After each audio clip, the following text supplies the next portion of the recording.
Hi there friends, welcome back.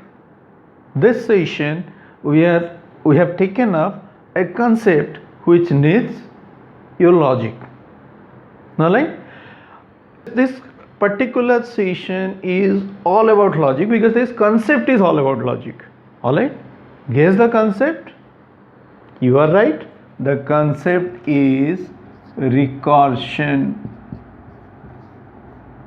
A concept, as I said, entirely purely based on logic, because if you have good logic, if you have good thinking ability, if you have good problem solving ability, then you can think of recursion, not the process but solving a problem using recursion. Time and again, so many students I have met during my teaching career. I have met so many students who have a very good logic, and that's the reason every single the concept we'll discuss, of course, but remember, before I get into the discussion part, before I get into the examples, remember this is a concept which can be customized in any way. There is no hard and fast solution for any problem related to recursion. Not compulsory, mind it. The book might have one example for you, another book might have another example for you. For the same problem, two different solutions can be there, but ultimately it's yours. Alright? Let's understand this concept. We now know about functions, we know about subroutines or subprograms, functions. We call them functions. In C, normally we call them functions. Okay? Recursion is applicable across many languages, but here we are talking about recursion in C. But concept remains same. Mind it, it's the same concept. What it is, when I ask you this, you will go for a very simple answer saying, sir, recursion is a concept where a function calls itself. True, a function calls itself is called recursion. Alright, I'll modify it a bit. I'll say recursion is a concept where a function calls itself till a particular condition is met. Alright, got it? Bit of a modification. Okay, so let's start with, first of all, the definition of recursion and what are the various advantages or disadvantages of using recursion. But before I start, let me tell you once again that using recursion, many problems can be solved in a very simple way. The logic, as I said, sometimes thinking of the logic takes a bit of time, but it works wonders, believe me. Alright, so I'll start with a definition. Have a look. And this is a definition which is a bit different from what we discussed, because normally when we talk about recursion, we say what? We say, it's a concept where a function calls itself. Simple enough. But let's make it a bit more, you can say authentic, or a bit more, not exactly authentic, a bit more hi-fi. Okay? So that we can answer it in an interview scenario. Have a look at this particular slide. Look at the definition. What it says, a programming techniques which involves the use of procedure, subroutine or functions. This I talked about just now. Or an algorithm that calls itself. How many times? One or more times. It might be once, it might be more than once. Till a specified condition is met. This is something important. That's the reason I put it in red. Specified condition. It is also known as exit condition, which is there in the points itself. Okay, let's look at the points one by one. We now understand this was the definition. Specific condition is met, at which time the rest of each repetition is processed from the last one called to the first one. Okay, till the condition, till a particular condition is made, this particular function calls itself, keeps on calling itself. Alright, and look at the functions, look at the points over there, you will be more clear, and then with my examples it will be much more clearer to you. Function, subroutine, a procedure which calls itself. Exit condition should be there. If I do not have an exit condition, recursion leads to infinity. Okay, and I'll tell you what will be the result. Every call creates what? creates a stack in memory for the function. It reduces coding. That is an advantage, big advantage. Complex problems can be taken care of with logic. Just now we discussed that. And the biggest disadvantage is recursion takes a lot of memory since it keeps creating stacks. But nowadays this is not a big issue, let me tell you. Alright, this is not a big issue.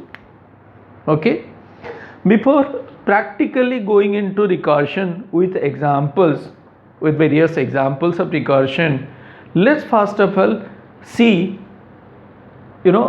visually see what happens when recursion is done. Alright, recursion, as we said, a function calling itself.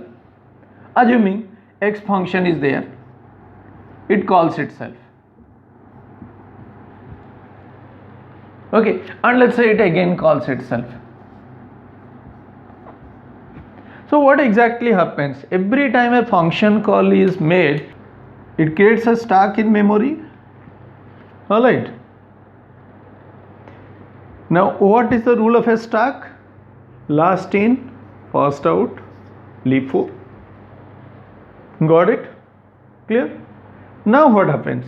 X function calls X function. What exactly happens? This is the first call, this is the second call, this is the third call, assuming. Alright. I'm sorry, the instance. This is the first instance, second instance and third instance. They keep on getting on top of each other. That simply means the first call X function, the first call to X function, here is the stack. When the second call is made, X function itself calls a copy of itself. Okay, itself it calls, that is why it is called recursion. So now second time when it is called, it will create the stack on the top of this. So this is the first call, this is the second, and third time it is called, the stack will be here. And first of all, which stack will be removed from memory? As you know, the rule is last in first out. This stack will be removed from memory, then this, then this. Got it? And here the relation, understand this is very important. Relation is calling function and called function. Now first one is a calling function, second one is the called function. Okay, second one is a calling function, third one is the called function. So what happens is control jumps from second to third or first to second, like that. So assuming control jumps from first to second, second is executed, the moment the execution is over, control will return back to first. That is how recursion takes place. And as I said, there should be an exit condition. That means if there are three calls, mind it, what I am saying is here, the last call has the exit condition, and that is why what will happen after the last call is executed completely, control comes here, here the execution completes, then comes here, then finally the program is gone from memory. Got it? So what is the relation between these two functions in a recursion call? In case of a recursive call, calling function, called function. Okay, let's start with a simple example, the first example. Okay, what we are trying to do is we are trying to find the sum of some numbers, let's say n numbers, sum of n numbers. Have a look at this particular slide.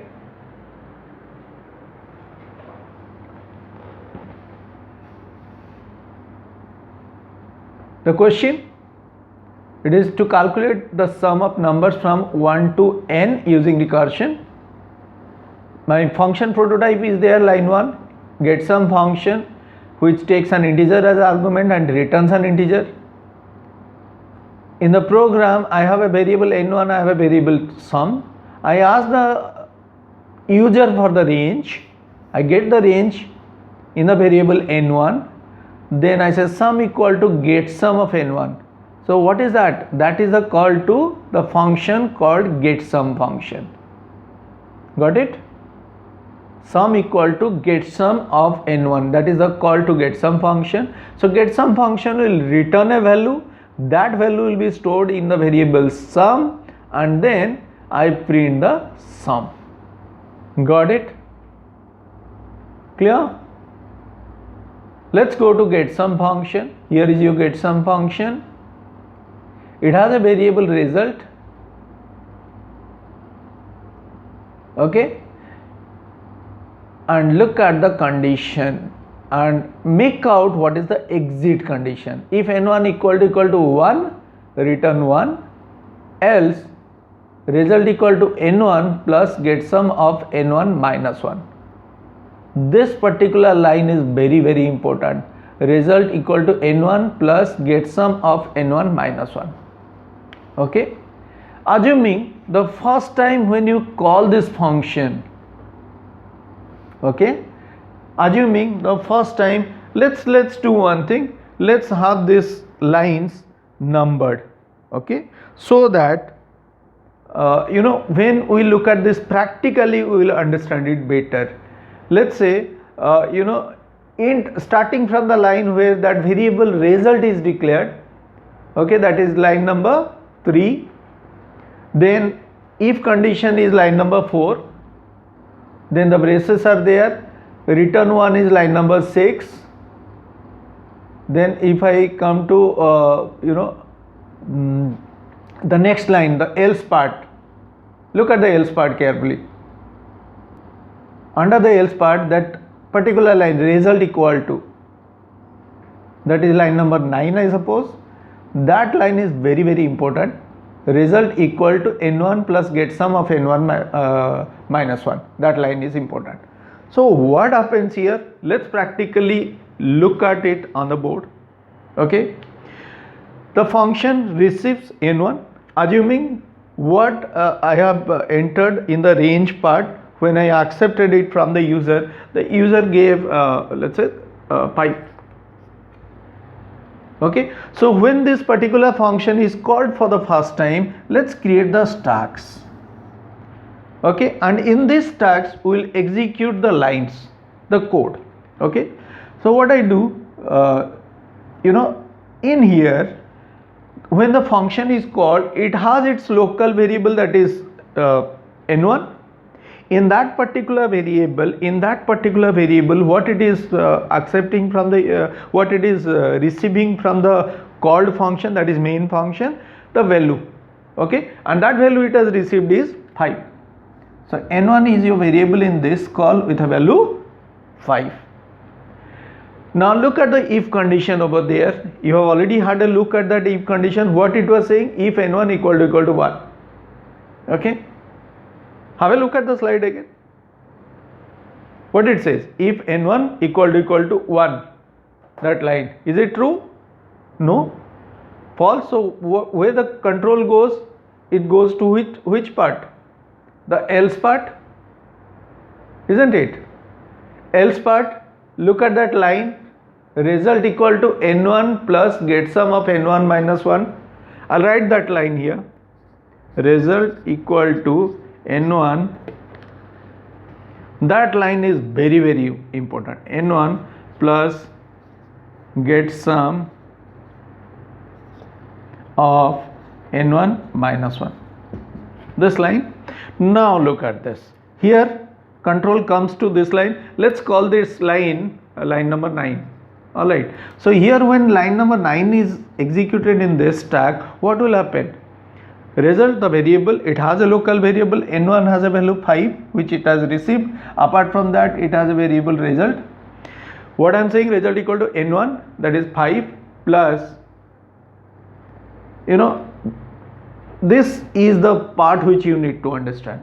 Alright, here from here n1 value will be there, so I am writing it here, result equal to, this is indicative because it's a small board, it may not be visible to you. Result equal to n1, the value is how much? 5 plus, look at this. Now this particular thing I am writing it over here as get, just get. Understand, get means get some n1 minus 1. This is the recursive call. That means from here, and mind it, this particular stack is not yet completed. There are lines left here in that stack, this stack. Return result, that part is left. So understand that. This is very important. So what happens from here, the control will jump and create another stack. That means here there will be another stack where n1 minus 1, 5 minus 1, 4 will go. So here again another variable. Now every copy of the function when it is called will have the variable n1 with it. Understand that. So n1 will have the value 4 here. If condition will be false, comes to the else part where result equal to 4 plus, here it has a variable result again. Result equal to 4 plus get sum of 3. n1 minus 1, no? Remember that? So again another call. Here again n1 will have 3. Okay. Result is equal to get sum of 2, isn't it? Calls, you are looking at the calls. Okay. Again another stack on the top. n1 will be what? 2. Result, another variable is there. So here the line will be what? Will it go for if or it will come to else?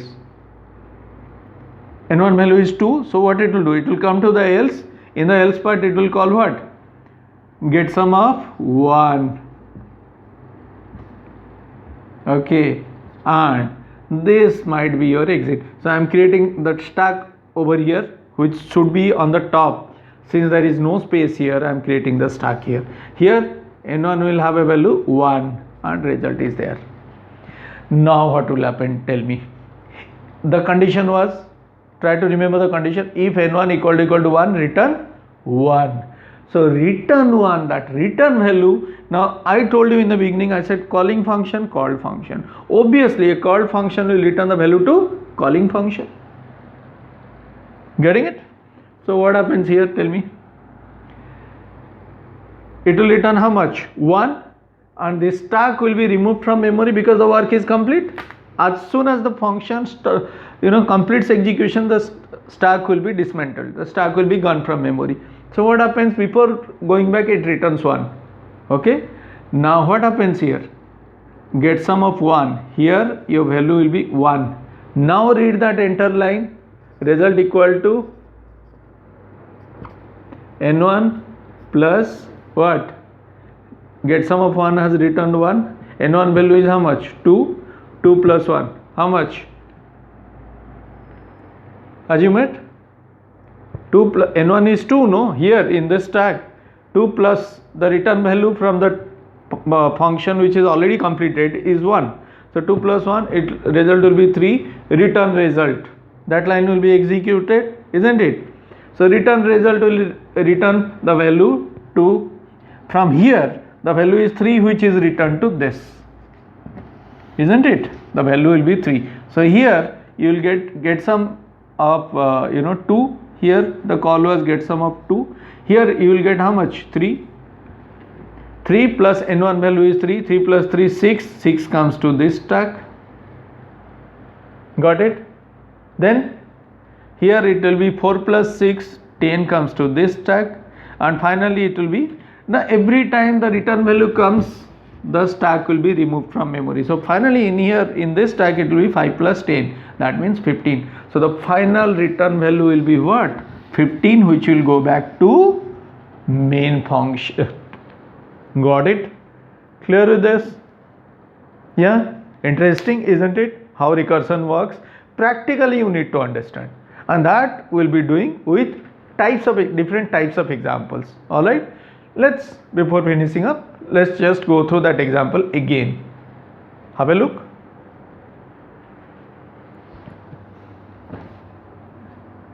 Got it? Assuming n1 value is 5, which I put. All right, I have just now explained you how it works. Clear?